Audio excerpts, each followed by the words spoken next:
आप एवं आपका प्यारा परिवार स्वस्थ, सुरक्षित, सुखी एवं समृद्ध रहें, यही प्रार्थना के साथ आपको मैं पूछना चाहता हूँ कि अगर गुड़ रहेगा तो वहाँ क्या आएगा, कोई बताए।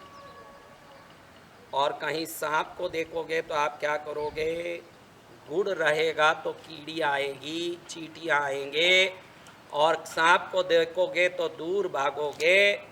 जो चीज़ जहाँ रहती है वैसा उसका आकर्षण या अलगाव होता है। कई लोग मुझे पूछते हैं कि हमारे घर में काम भी अच्छा होता है, धंधा नौकरी भी अच्छी है, पैसा नहीं टिकता है, शांति नहीं है, घर में झगड़ा है, परेशानियां हैं। तो आपको बता दूं कि हर एक चीज़ में एक ऊर्जा होती है। वो चीज़ अपने हिसाब से ऊर्जा देती है। जैसे ऋतु हो, ऋतु दिसंबर का होता है तो ठंड लगने लगता है, और अप्रैल मई महीने का हो तो गर्मी लगने लगता है।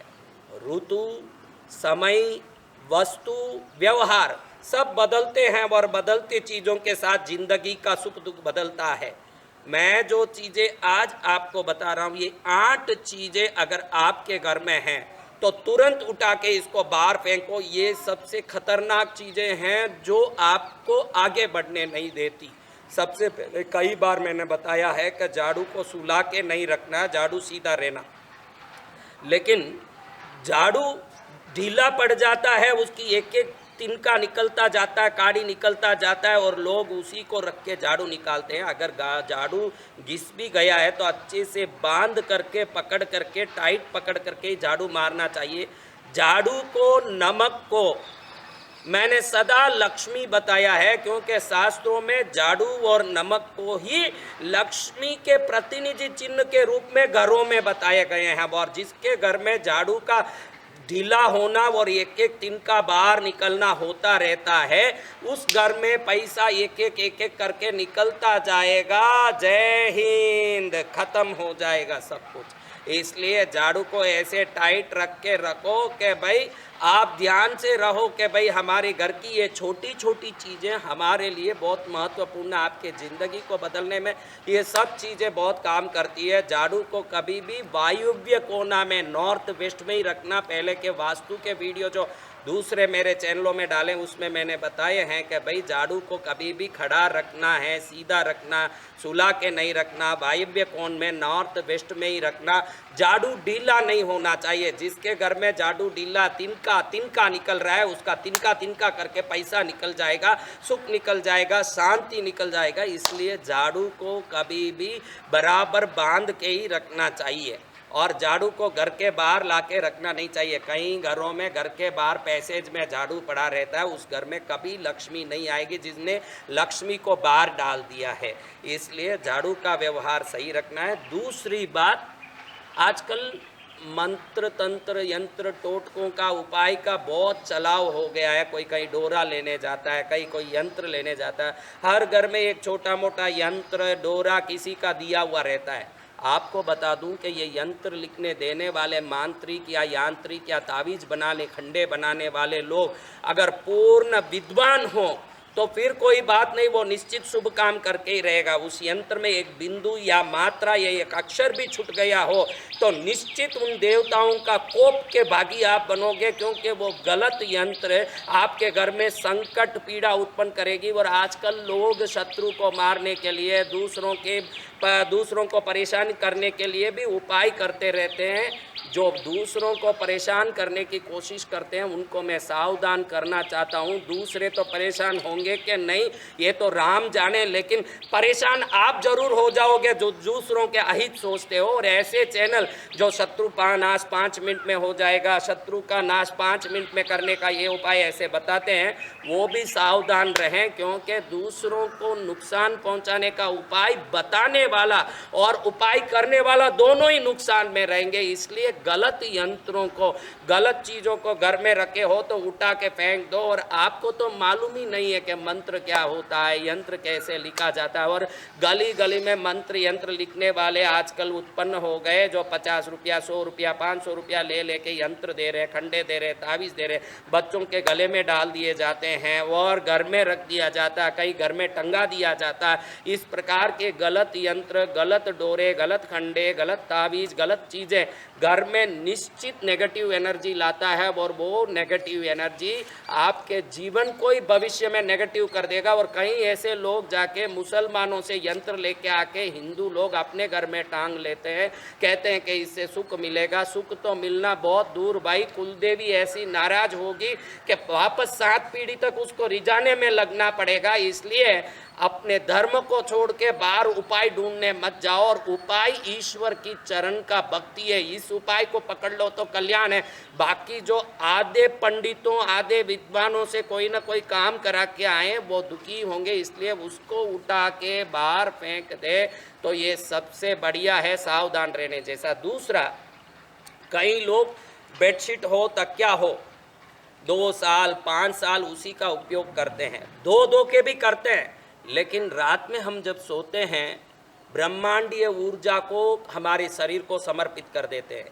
नई ऊर्जा हम में आती है और नकारात्मक ऊर्जा हम में निकलती है। इसीलिए नींद नहीं लेने वाला एकदम थक जाता है और नींद लेने के बाद एकदम फ्रेश फील करता है, क्योंकि हम सकारात्मक प्राकृतिक ब्रह्मांडीय ऊर्जा को नींद में ग्रहण करते हैं। और हमारे अंदर जो कार्बन डाइऑक्साइड बोलते हैं विषय वायु, उसको छोड़ते हैं, नकारात्मक तरंगों को छोड़ते हैं, नकारात्मक शक्ति को बाहर छोड़ते हैं। और ये पूरी शक्ति मात्र तकिए में, तकिए की खोली में, बेडशीट में, बेड स्प्रिट में, बेड कवर में, बेड में ही जाता है। ये पूरा सोने के समय का नकारात्मक ऊर्जा। और मनुष्य शरीर मात्र सोते समय नकारात्मक ऊर्जा को छोड़ता है। उस समय जो नकारात्मक ऊर्जा से भरी हुई वो बेडशीट को रोज आप अगर उपयोग करते हो तो समय जाके ये नकारात्मक शक्तियाँ आपके माइंड को डिप्रेस करना, टेंशन में डालना, आपके दिमाग को एकदम परेशान करना, गुस्सा लाना, घर में झगड़ा कराना, काम करे तो असफल करना, ये सब काम करता है। अगर कोई साधु अपने आसन को जिंदगी भर रख के उसी में साधना करके सिद्धि पाता है, अगर साधु के आसन में सिद्धि आ सकती है तो नींद के तकियों में संकट आ सकता है। इसका अच्छी तरह आप ध्यान रखेंगे तो साल में एक बार अपने तकिया बदल दिया करिए और उस तकिए को बाहर फेंक दिया करिए। और बेडशीट, बेड स्प्रिट को बाहर फेंक दीजिए। 100-200 रुपये का खर्चा होगा, ज़्यादा कुछ नहीं। लेकिन जो नया तकिया, नया बेडशीट, नया बेड स्प्रिट जो आएगा, आपके लाइफ को भी नई ऊर्जा लेके पहुंचेगा। और ये कोई नहीं जानते कि भाई हम रोज पुरानी नकारात्मकता को सिर पर लगा रहे हैं। बनती कोशिश समय समय पर धोते रहिए और कितना भी धो के शुद्ध हो, एक समय पर बदला ही दीजिए। धोने के बाद भी मेल जा सकता है, नकारात्मक ऊर्जा नहीं जा सकता, इसलिए उसको शुद्ध करके जहाँ तक रखना है। लेकिन समय पाके वर्ष में एक बार बदला दें। और अगर कोई पुराना गंदा तकिया, कई घरों में मैं देखता हूँ अलमारे के ऊपर पुराने गंदे तकिए पड़े रहते हैं, मेहमान आए तो उनको पकड़ाए जाते हैं। ये गंदगी आपके पूरे घर को गंदा कर रहा है, ये समझ के आप एक बार फेंक देंगे तो आपका भी कल्याण है, न घर का भी कल्याण है, न भविष्य का भी कल्याण है। इसका आप ध्यान रख लें तो अच्छा है। अब चौथा देखेंगे तो दर्पण। दर्पण एक ऐसा वस्तु है जो हमारे शरीर की ऊर्जा को वैसे ही प्रतिबिंबित करता है। हम जो हैं उस शक्ति को ऐसे के ऐसे ही अगर प्रतिबिंबित करने की कोई शक्ति हमारे घर में है तो वो दर्पण है। जिस घर में टूटा दर्पण हो उनके शरीर में बीमारी आना, चमड़े की बीमारी आना, खुजली होना और विभिन्न प्रकार के परेशानियां आना निश्चित रूप से होगा।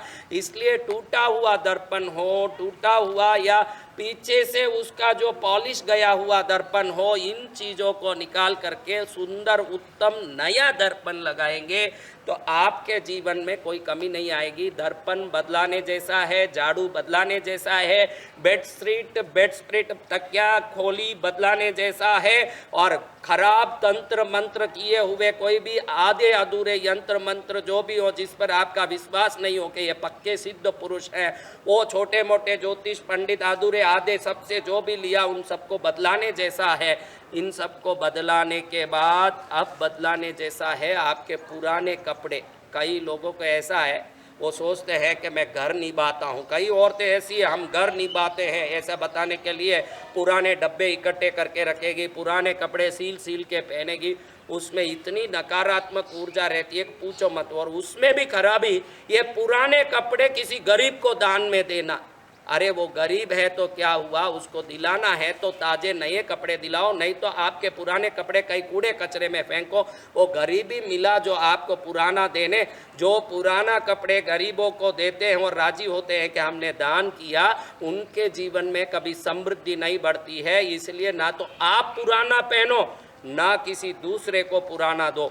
ये दो काम आप सुधार लिए तो आपका कल्याण तो ऐसे ही हो जाएगा। और कई घरों में आजकल melamine plate, melamine cup, melamine बर्तनों से भोजन करते हैं, जो प्लास्टिक कहते हैं या मेलामाइन कहते हैं, और कई लोग चीनी के बर्तनों में खाते हैं। अगर उसमें क्रैक भी हो चीनी के बर्तन में, मेलामाइन में, अरे बर्तन से नीचे तो कुछ नहीं ची रहा है, कुछ नहीं जा रहा है, खाली क्रैक हुआ लेकिन बराबर है, इसमें से दाल तो नहीं टपक रहा, पानी तो नहीं टपक रहा, फिर क्या। ऐसा सोच के ये टूटे हुए मेलामाइन बर्तन, कप, चीनी के बर्तन, इन सब का जो क्रैक है उसका उपयोग करते हैं।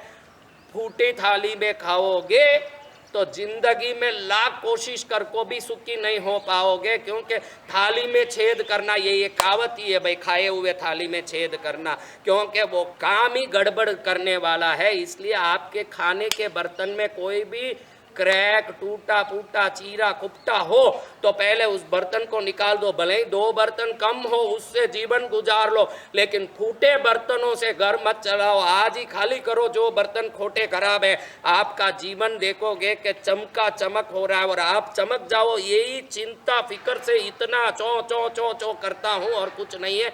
और आपके घर में अगर चप्पल को आप पूरा आधा घिस जाए, कई लोगों को मैं देखता हूँ कि यहाँ तलवे दिख जाए, इतना चप्पल घिस जाए, वहाँ तक उस चप्पल को पहनेगा, बेचारा पूरा तलवा दिखाएगा, जब तक वो सोचता है कि मैं घर निभाता हूँ, देखो इस चप्पल से भी चलाता हूँ। लेकिन जिसके चप्पल घिस गए हैं उसके तकदीर भी घिस गए हैं। घिसे हुए चप्पल को पहन के कोई घूमता है तो वो लाख कोशिश करके भी अपने मेहनत में सफल नहीं होगा न, घर में शांति नहीं आएगी। चप्पल जहाँ तक चल सकता उतना चलाएं, उसके बाद नए चप्पल खरीद लें। अगर आपको लगे मैं घड़ी घड़ी चप्पल नहीं खरीद सकता तो कम भाव के चप्पल खरीदो, कम मूल्य के चप्पल खरीदो, लेकिन पुराने घिसे चप्पल निकाल दो। कई लोगों को पूछता हूँ ये क्या, अरे मारा 2000 का चप्पल है कैसे छोड़ो। अरे तू 20 रुपये का भी मिलता भाई, चप्पल रबड़ का मिलता, तू वो पहन ले। 2000 का लेके आधा घिसा के चलेगा, इससे अच्छा है कि 20 रुपये का लेगा तो 2000 तक 100 बार आज तक पहन चुका होगा न, तेरा कल्याण हो जाएगा। तो बूढ़ा होके मरेगा जब तक यही चप्पल पहनते घिसेगा तो तेरे बेटे भी बेचारे दुखी होके रोएंगे न, तू भी धनहीन होकर के रोएगा। इसलिए चप्पल बदलाने का काम सबसे पहले करना है। और उसके बाद आटा, नमक और चावल, ये बर्नियों में, जिन घरों में पूरा, कई घरों में ऐसे होते हैं जो महीने में एक बार राशन खरीदते हैं, उनको मालूम है कि महीने में खरीदना है, तो नमक पूरा खाली हो जाए, आटा चावल का डिब्बा पूरा खाली हो जाए, उसके बाद ही दुकान जाके आटा नमक चावल लेके आते हैं। उन लोगों को समझाना चाहता हूँ कि ये चावल, आटा, नमक, ये सब समृद्धि के चिन्ह है। जहाँ समृद्धि खाली करने के बाद ही समृद्धि का जिसको ख्याल आएगा उसकी समृद्धि कभी बढ़ नहीं पाएगी। ये नमक, आटा, चावल का पैकेट एक्स्ट्रा ही लाके पास में रखा करो। डब्बे में जैसे जैसे थोड़ा हो वैसे वैसे भरते जाओ। आप देखोगे कि उसको खाली नहीं होने दोगे जब तक आपके अलमारी से भी लक्ष्मी कभी खाली नहीं होगी। जैसे ये भर रहे हो वैसे आके अपने आप भर जाएगी। इस प्रकार से जीवन में मंगल हो जाएगा। आपको छोटा सा तिनका कोई कोई चीज़ लगता है, मैं कई बार बोलता हूँ कि ईशान कोण में पड़ा हुआ माचिस का तिनका भी बहुत बड़ा तकलीफ लेके आता है। हर तिनके में, हर छोटी सी तीली में, हर काड़ी कस्तू में, हर वस्तु में कोई न कोई ऊर्जा है। वो ऊर्जा सकारात्मक है तो जीवन समृद्ध है, सुखी है। वो नकारात्मक है तो जीवन में दरिद्रता है, न दुख है। इसलिए आपको मैं कहना चाहता हूँ कि आप मेरे बताए हुए 8 चीज़ों को सुधार लोगे तो आपका जीवन भी सुखमय सकारात्मक ऊर्जा से भर जाएगा और आपके सुख में मैं परम सुखी होऊंगा। यही मंगल प्रार्थना के साथ आप एवं आपका प्यारा परिवार स्वस्थ, सुरक्षित, सुखी एवं समृद्ध रहें, यही प्रार्थना।